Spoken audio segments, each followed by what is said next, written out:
제가 이제 유튜브를 시작한 지 3개월이 조금 더 됐나? 안 됐나? 3개월 안팎 정도? 3개월 내외가 되었는데 그동안 찍었던 영상들 중에 하나가 조회수 1000회를 넘었더라고요. 너무 감사하고 기분이 좋아서 이게 비주얼이라든지 이런 것보다 어떤 내용을 담느냐가 더 이슈가 되고 관심을 갖는구나 라는 거를 파악을 했고요. 그리고 여러분들께서 관심이 있어 하는 부분은 교재, 그러니까 학원에서 제가 경험하면서 겪었던 그런 제 경험들에 대한 얘기에 더 관심을 가지시는 것 같아서 앞으로는 좀 더 학습적인 부분에 포커스를 맞춰서 유튜브 영상을 찍어 가려고 합니다. 제가 이제 서점에 가서 책을 보다가 제 딸아이가 이제 초등학교 3학년이 되거든요.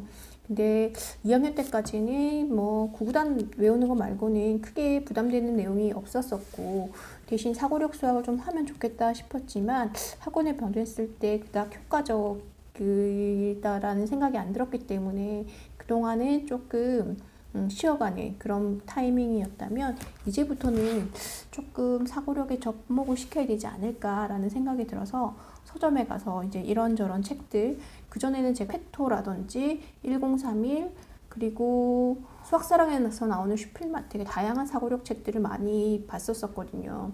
그걸로 수업을 진행하기도 했었고 그래서 시중에 나와 있는 책들 보면 굉장히 좋아요.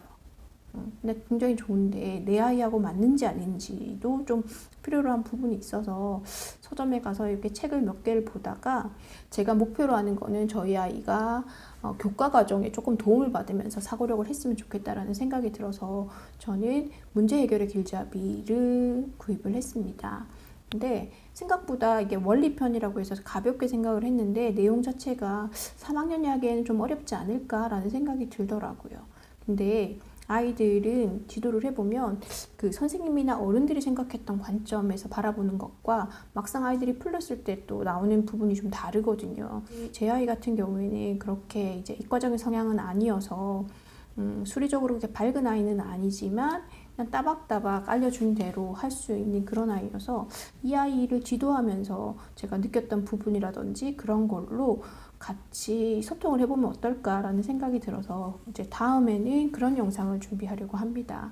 많이들 들어보셨을 거예요. 문제 해결의 길잡이라고 해서 서술형 문제를 풀 때 가장 효과적으로 정리할 수 있는 그런 내용이라고 생각이 드는데 초3 내용을 제가 이렇게 봤더니 뭐 쉬운 내용들부터 차근차근 있기는 하지만 난이도가 굉장히 좀 있는 것 같아서 과연 해결할 수 있을까라는 생각도 들고 근데 또 제가 보는 이 관점과 다르게 아이는 또 아이 나름의 해결할 수 있는 부분이 있을 수도 있어서 일단 진행을 해보면서 어떤 부분이 힘들었고 어떤 부분에 주안점을 줘야 되는지에 대한 영상을 찍어서 올려볼까 합니다.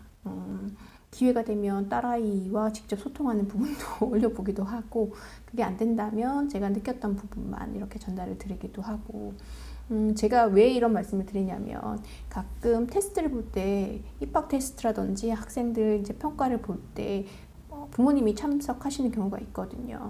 그러면 아이가 모르는 거, 틀리하는 거를 못 견뎌 하시더라고요. 엄마표 학습을 하는 데 있어서 가장 실수를 많이 하시는 부분이 어떤 부분인가 생각을 해보면 학생들은 충분히 생각할 시간을 주는 게 필요로 하거든요. 근데 그걸 못 기다리는 거죠. 부모님께서. 성격 자체가 급해서 그런 것도 있고 어머님은 지금 어머님의 관점에서 아이를 보기 때문에 아니 2 곱하기 2 이게 왜 안 나와? 라고 이제 이런 느낌이 들 수가 있는 거거든요. 저 같은 경우에는 제가 이제 밖에서 일을 하다 보니까 학습적인 부분은 저희 어머님께서 아이를 봐주시고 계신데 가끔 요즘 이제 문장제 문제라든지 이런 게 나오다 보니까 할머님이 해결하기 힘드신 부분 그 문장제 문제에서 사고력이라고 할 수 있는 그런 부분들은 예전 분들은 솔직히 좀 힘들잖아요. 그냥 연산 위주로 하셨던 분들이라 이제 그런 문제에 대해서 해결하지 못한 부분을 저한테 이제 물어보기도 하거든요. 그럼 뭐 물어볼 수 있는 거고 저도 알려줄 수 있는 부분인데 제가 이제 아이를 지도하면서 이렇게 질문을 하고 이렇게 발문을 통해서 문제를 해결하려고 하는데 할머니께서 그 평가를 자신의 평가를 본다라고 생각하시는 것 같더라고요. 이게 무슨 말이냐면 저는 그 아이가 문제를 잘 해결하기 위해서 중간중간에 필요한 것들을 제가 질문을 하게 되는 거잖아요. 그러면 어린아이니까 충분히 생각하고 시간이 좀 걸릴 수도 있는 부분인데 어머님은 그걸 가지고 아이의 학습을 제가 평가한다. 그리고 어머님이 가르친 정도에 대한 판단이다라고 생각이 드시는지 아이가 대답을 머뭇거릴 때마다 할머님이 먼저 대답을 하시는 거예요.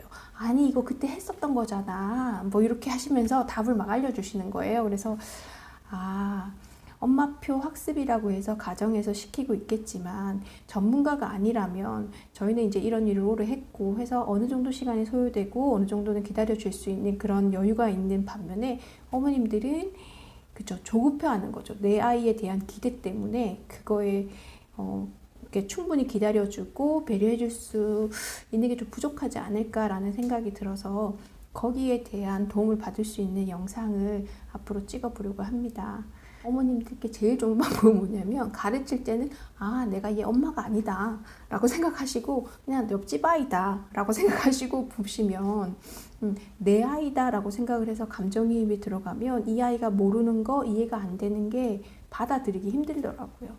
제 아이일 때는 그게 감정이 컨트롤 안 되는 경우도 더 많거든요. 그래서 그런 점에서 주의할 수 있는 부분에 대해서 말씀을 드리고 오늘은 그냥 그동안 제가 3개월 정도 유튜브를 찍으면서 호응해 주신 분들께 감사하다는 인사를 드리면서 다음에는 어떤 영상을 찍으면서 소통을 하겠다라는 제 각오 내지는 그런 것들을 말씀드리려고 영상을 찍고 있습니다. 네, 오늘 시청해 주셔서 감사하고요. 다음에 더 좋은 영상으로 인사드리도록 하겠습니다.